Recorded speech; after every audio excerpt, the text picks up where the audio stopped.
জাতীয় হটলাইন এবং চান্দাবাজ.com আমরা দ্রুতই ওপেন করব। নির্বাচনের উত্তপ্ত মাঠে এবার ডিজিটাল অস্ত্র নিয়ে হাজির এনসিপির মুখ্য সমন্বয়ক নাসিরউদ্দিন পাটোয়ারী।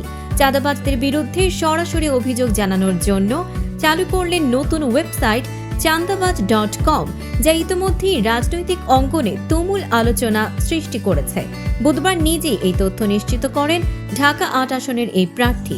তিনি জানান, এখন থেকে দেশের যে কোনো প্রান্তে চাঁদাবাজির ঘটনা ঘটলে ভুক্তভোগীরা এই ওয়েবসাইটে প্রমাণসহ রিপোর্ট করতে পারবেন।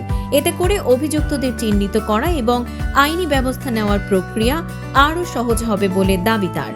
সবচেয়ে চমকপ্রদ বিষয় হলো, ওয়েবসাইট চালুর কয়েক ঘন্টার মধ্যেই সারা দেশ থেকে অন্তত ৮টি অভিযোগ জমা পড়েছে। এসব অভিযোগ যাচাই করে পরবর্তী আইনি পদক্ষেপ নেওয়ার কথা জানিয়েছেন সংশ্লিষ্টরা। নাসিরউদ্দিন পাটোয়ারী বলেন, চাঁদাবাজদের বিরুদ্ধে এখন জনগণই হবে সবচেয়ে বড় শক্তি। আমরা এমন একটি বাংলাদেশ গড়তে চাই যেখানে অপরাধীদের কোনো জায়গা থাকবে না। নির্বাচনের ঠিক আগে এমন একটি ওয়েবসাইট চালু হওয়ায় অনেকেই এটিকে সাহসী উদ্যোগ হিসেবে দেখছেন, আবার কেউ বলছেন এটি হতে পারে নির্বাচনী রাজনীতির নতুন কৌশল। তবে একথা নিশ্চিত, এই উদ্যোগ নাসিরউদ্দিন পাটোয়ারীকে আবারও আলোচনার কেন্দ্রবিন্দুতে নিয়ে এসেছে।